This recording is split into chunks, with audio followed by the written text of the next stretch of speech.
મારું શહેર મારી વાત એબીપી અસ્મિતાની આ વિશેષ રજૂઆતમાં આજે વાત અમદાવાદના ઉત્તર પશ્ચિમ ઝોનની, જેમાં ગોતા, ચાંદલોડિયા, બોડકદેવ, થલતેજ અને ઘાટલોડિયા વોર્ડનો સમાવેશ થાય છે।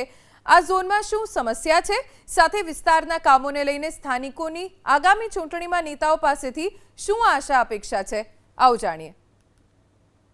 એબીપી અસ્મિતાની વિશેષ રજૂઆત મારું શહેર મારી વાતમાં આજે વાત અમદાવાદના ઉત્તર પશ્ચિમ ઝોનની, જેમાં ગોતા, ચાંદલોડિયા, થલતેજ, બોડકદેવ, ઘાટલોડિયા સહિતના હાઈ પ્રોફાઇલ વોર્ડનો સમાવેશ થાય છે। આપણી સાથે સોસાયટીના ચેરમેન અને સેક્રેટરી તેમજ હોદ્દેદારો જોડાયેલા છે।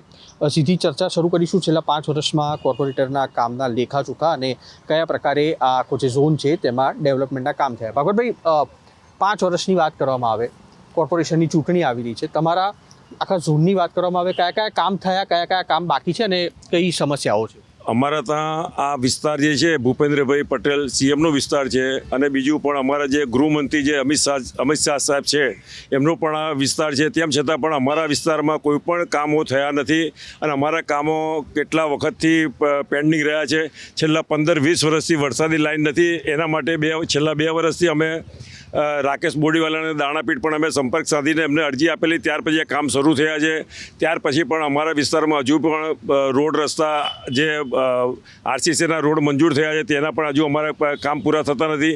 જ્યારે પણ વાત કરીએ છીએ ત્યારે કહે છે કે અમારા 28 નંબરની ટીપી જે ડ્રાફ્ટ ટીપી છે હજુ ફાઇનલ થઈ નથી, તો આ ટીપી ક્યારે ફાઇનલ કરશે એના માટે પણ અમારે પબ્લિક કેવી રીતે ટીપી ફાઇનલ કરાવવાની છે, ફાઇનલ ટીપી કરાવવાનું કામ તો કોર્પોરેશનનું છે અને ગવર્મેન્ટનું છે, તો એના માટે પણ અમારા સિનિયર સિટીઝન ગાર્ડનની આજુબાજુમાં જે 18 મીટરના જે રોડ છે જે નકશામાં બતાવેલા છે એ પ્રમાણે અમુક રોડ મોટા છે તો ગાર્ડન મોટો કરવાની વાત હોય, કાં તો પછી રોડ રસ્તા હરખા કરીને ડિવાઈડર બનાવવાની વાત છે, તો એના માટે પણ હજુ સુધી કેટલા વર્ષોથી આ કામ થતા નથી। અહીં ટ્રાફિકની સમસ્યા પણ ઘણી રહે છે અને એકબીજાને સામે વાહનો આવી જાય છે। બીજું કે આજુબાજુના ડમ્પિંગ સ્ટેશનના હિસાબે કચરાની વાહનો જે 4,000 થી 5,000 ફેરા થાય છે અહીંયા આગળ, એની પણ અમારે અહીંયા આગળ વિસ્તારમાં ગંધ આવે છે, શ્વાસ લેવામાં તકલીફ પડે છે। હવે ડમ્પિંગ સ્ટેશન રહેઠાણ વિસ્તારમાં હોય એ કેવી રીતે વ્યાજબી ગણાય, તો આ બાબતે ડમ્પિંગ સ્ટેશન પણ દૂર કરવું જોઈએ।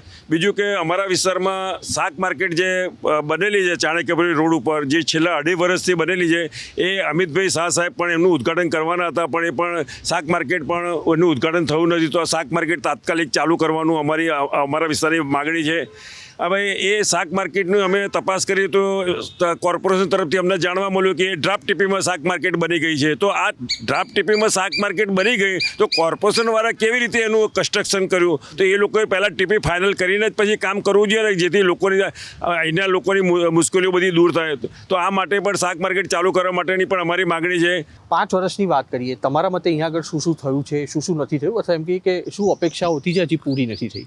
અમારી અપેક્ષાઓ એવી હતી કે ઓડીના શોરૂમથી લઈને જનતાનગર ફાટક સુધી જે રોડ બનવો જોઈએ, ત્યાં બિન અધિકૃત ઘણા બધા વાહનો પાર્ક કરેલા હોય છે, રસ્તો સાંકડો થઈ જાય છે, અને મુખ્યત્વે એક તો રેલવેનો ફાટકનું ત્યાં જે ટ્રાફિકની સમસ્યા છે એ હવે દિવસે ને દિવસે બહુ વધતી જાય છે। રેલવે ફાટક તો ફ્લાયઓવર કે અંડરપાસ બનેલો છે કે છેલ્લા 5-7 વર્ષથી સાંભળીએ છીએ કે પાસ થયો છે, એનું હજી સુધી કોઈ નિરાકરણ આવ્યું નથી। અને જે અમારા જે ઓડીના શોરૂમથી જનતાનગર સુધી જે રોડ મોટો કરવાનો છે 21 મીટરનો એ લોકોએ કીધેલો હતો, એમાં બી હજી સુધી કોઈ કામગીરી થઈ નથી।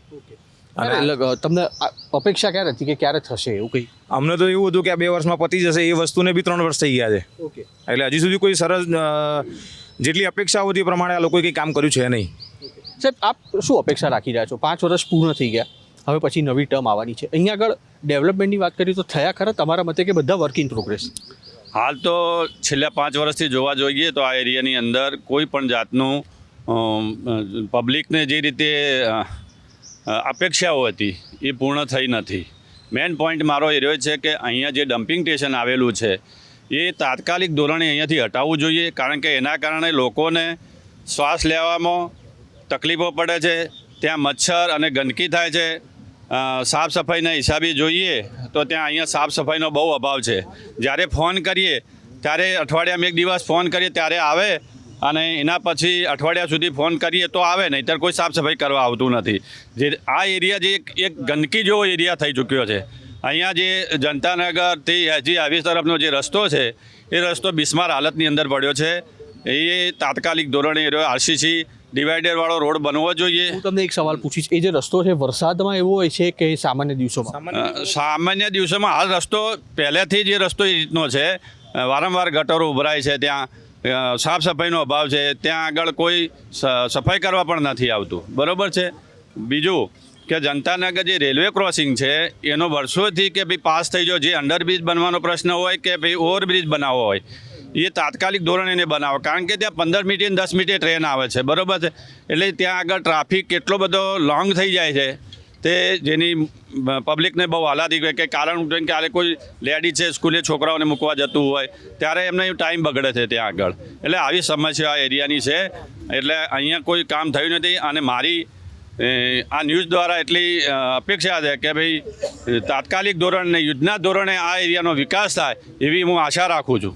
નાગરિકોને વધુને વધુ આશા છે સાહેબ, વરસાદની ઋતુ દરમિયાન અનેક સ્થળો ઉપર પાણી ભરાવાની સ્થિતિ સર્જાતી હોય છે. આપણા આ પર્ટિક્યુલર એરિયાની આખા ઝોનની વાત કરવામાં આવે, શું સ્થિતિ થતી હોય છે અહીંયા આગળ ચોમાસા વખતે અને ચોમાસા બાદ? જે કોર્પોરેશન કહે છે, કોર્પોરેટરો કહે છે, તે કામ થાય છે ખરા? એ તો બિલકુલ કામ તો થતા નથી. જે તમે ચોમાસાની વાત કરી, ચોમાસામાં તો એક સામાન્ય વરસાદ આવે તો અમારે રંગપણ સોસાયટીના એક ગ્રાઉન્ડમાં પાણી ભરી જાય, બહાર નીકળવાની કોઈ દૂર લેવા જવું હોય તો પણ ત્યાં જવાય એવી પરિસ્થિતિ રહેતી નથી. કાયમ માટે આ પ્રોબ્લેમ. અને ચોમાસામાં એ લોકો કાયમી આના ગટરો તો કાયમ નીચી ગટરો છે ને એમાં કચરો બચરો ભરી જાય અને કાયમ પેક જ હોય છે. જ્યારે ગટર ખોલીએ આટલા પાણીમાં ત્યારે કદાચ થોડું ઘણું પાણી ઓછું થાય, બાકી કાયમ આ પ્રોબ્લેમ છે અમારો. ભરાતું હોય એ કેટલા સમય પછી ઉતરતું હોય? આમ જો ગટર ખોલીએ તો 5-6 કલાકમાં નીકળી જાય કદાચ, પણ ના ગટર ખોલવામાં આવે તો લોંગ ટાઈમ સાહેબ સુધી એ પાણી ત્યાં ભરેલું જ રહેશે. અને બીજું અમારે ત્યાં 2 મોટા ટાવર બની ગયા છે, એક શ્લોક અને પેલો કઈ બાજુમાં એસિલિયમ. 2 મોટા ટાવર, ત્યાં ટ્રાફિક એટલો બધો, 3 રસ્તા પડે છે, ત્યાં એટલો બધો ટ્રાફિક થાય છે કે જે સવારે પિકઅપ ટાઈમે એટલો બધો ટ્રાફિક અમારે ક્રોસ કરીને સામે જવું હોય તો 5 મિનિટ બેસવું પડે. ગાડી કાઢવી હોય, સાધન લઈને જવું હોય તો ઊભા રહીને જવું પડે. બાળકોને લઈને જવું હોય તો પણ ઘણી મુશ્કેલ હોય. અમે ઘણા સમયથી ત્યાં 3 બાજુ કીધું બમ્પ બનાવો તો લોકો ધીમા પડે, પણ આ એક્સિડન્ટ થવાની કોઈ ઘણી મોટી શક્યતાઓ રહેલી છે. પણ આ લોકો આ કોઈ વાત સાંભળતા નથી. જો આ લોકોનું મગજ અમે કહીએ ભાઈ એ બમ્પ બનાવો તો બમ્પ ના, અને બમ્પ ના બનાવો તો ત્યાં બનાવી દે પાછા. એટલે આમનું કામ અવળું છે. આપણે કહીએ ના કહીએ મારા આ બધું કરે છે. દરેક ગટર છે એ રોડથી નીચી છે. અમારે ત્યાં બાજુમાં છે પાણી નિકાલની, તે બધી નીચી બધો કચરો બધો પાણીનો અત્યારે હાલે જે કંઈ રસ્તો પેલા સાફસૂફી કરે કે કંઈ થાય એ બધું ગટરમાં જ જાય છે અને ગટર ભરાવાની જ છે અને પછી આ પ્રોબ્લેમ થવાના છે. પણ તમે પહેલાંથી નક્કી કરો કે ભાઈ ગટર ઊંચી રાખો, કચરો ના થાય, એ રીતે બધું આયોજન કરો. પણ આ લોકોને આમ કંઈ એવું બુદ્ધિ બનાવ નથી લાગતી. અમે અત્યાર સુધીમાં અમારા કોર્પોરેટર કોણ છે એ પણ અમે નથી જોયા. ગોકુલ ડેરીની સામે એક બિલ્ડિંગ બનતું હતું અહીંયા કોઈક દવાખાનાનું, 12 મહિના ઉપરનું થઈ ગયું. તે એ લોકો પાણી જે આ બમ્પ બનાવે ને, પાણીનો બોર બનાવે, એનો જે કચરો બધો એ ગંદુ પાણી રોડ ઉપર આવતું હતું. મેં અમારા કોર્પોરેટરને ફોન કરીને વાત કરી, કેતનભાઈ કરીને લગભગ કંઈક એવું કંઈક છે, મને બહુ ખ્યાલ નહીં, પણ એમને ફોન કરી તે મને કહે તમે એનો ફોટો મોકલો. તે મેં એને ફોટો મારો મોબાઈલ પરથી વોટ્સએપ પર એમને મોકલ્યો. પછી વોટ્સએપ પર મોકલ્યા પછી મને કહે છે કે તમારો નંબર, એડ્રેસ આ બધું મારા પાસે. ભાઈ તમારે મારું એડ્રેસ ને નંબર ને બધું તમારે શું કામ છે? મેં તમને મારો વોટ્સએપ નંબર આપ્યો, એમાં મારો નંબર આવી ગયો. પછી એનું શું કામ? એટલે આ લોકોનો ધંધો એમ કે બારોબાર ઝઘડાવા. આ મેન આઈડિયા કે જે ભાઈ તો હજી ઝઘડાવા, એટલે હેરાન તો અમારે થવાનું. એટલે આ લોકોને ધંધા જ આ છે, આમને કામ નથી કરવું, એકબીજાને ઝઘડાવા છે ને આપણે રાજ કરવું છે. સાહેબ હું આપને પૂછી સાહેબ કેટલા સમયથી આ એરિયામાં રહો છો? અમે 22 વર્ષથી. ઓકે, 22 વર્ષથી. અહીંયા આગળ જોઈએ તો જે વ્યવસ્થાઓ છેલ્લા 5 વર્ષમાં તમારા મતે શું થઈ? મતલબ ફ્લાયઓવર, ટ્રાફિકની, જે રીતે સાહેબે કીધું કે ડ્રેનેજની મુશ્કેલી છે, તમારા મતે જોઈએ તો કામ થયા છે શું કે ડ્રેનેજને લગતા કામ છે ને નાના પાયે થયા છે, પણ એ પ્રોબ્લેમ કોઈ દિવસ સોલ્વ નથી થયો. અને જ્યારે એ જે રસ્તો છે જ્યાં પાણી ભરાય છે એ ત્યાંથી છે ને હાઈકોર્ટનો સ્ટાફ જાય છે, સોલા સિવિલની એમ્બ્યુલન્સને એ બધું જાય છે, બરાબર. અને અત્યારે તો બહુ બિઝી છે. અત્યારે વંદે માતરમને ચાંદલોડિયા જવા માટેની શોર્ટકટ અમારા સોસાયટી પાસેથી છે, એટલે સવાર સાંજ એટલો બધો ટ્રાફિક છે, એટલે ત્યાં બમ્પ બનાવવા જરૂરી છે. પછી ત્યાં જે પેલું એસિલિયમ બન્યું છે એની બાજુમાં મ્યુનિસિપાલિટીનો ગાર્ડન છે ને એલોટ કર્યો છે, તો એનું ઉદ્ઘાટન ને એ બધું કોર્પોરેટરે કર્યું, પછી જાળી દરવાજા મારીને બંધ કરી દીધું. અત્યારે એમને એમ જ પડેલું છે, ત્યાં કંઈ ગાર્ડન ડેવલપ નથી થયો. અને ખરું મેઇન પ્રોબ્લેમ તો અમારો ત્યાં ચોમાસામાં જે 3 રસ્તા પડે ત્યાં એવું પાણી ભરાઈ જાય છે ને, નાના બાળકોને જે સ્કૂલમાં લેવાવાળી જે વાહન રિક્ષા છે ને એ લોકો આવી નથી શકતા ને દૂર ઊભા રહે છે. અને જ્યારે પાણી ભરાય છે ત્યારે કોઈ પણ કોર્પોરેટર અમારા વિસ્તારના ને અમે 3-4 વર્ષથી જોયા જ નથી. અને આ પાણી ભરાવાનું કારણ પેલી મોટી મોટી 2 સ્કીમ બની ગઈ છે, એને કારણે ત્યાં પાણી જવાનો કોઈ રસ્તો નથી. અને મ્યુનિસિપાલિટી નાના મોટા અખતરા તો બધા કરે જ છે કે પાણી અહીંયા પ્રોબ્લેમ સોલ્વ થાય, પણ હજુ સુધી નિરાકરણ નથી આવ્યું. અને વારંવાર કેટલીય વાર હું અમારો વિસ્તાર અમિતભાઈ શાહનો છે અને ભૂપેન્દ્રભાઈ પટેલનો છે, તો એ અમારા વિસ્તારનું જે પાણીનો પ્રોબ્લેમ છે એ રૂબરૂ ભૂપેન્દ્રભાઈની ગુલાબ ટાવર ઓફિસ છે ત્યાં, અને અમિતભાઈ શાહની શકુન 4 રસ્તા છે ત્યાં જઈને હું રૂબરૂ આપી આવ્યો છું. મ્યુનિસિપલ કોર્પોરેશનમાં પણ આપી આવ્યો છું, પણ કંઈ એક્શન નથી લેવાતા જોવા એવા.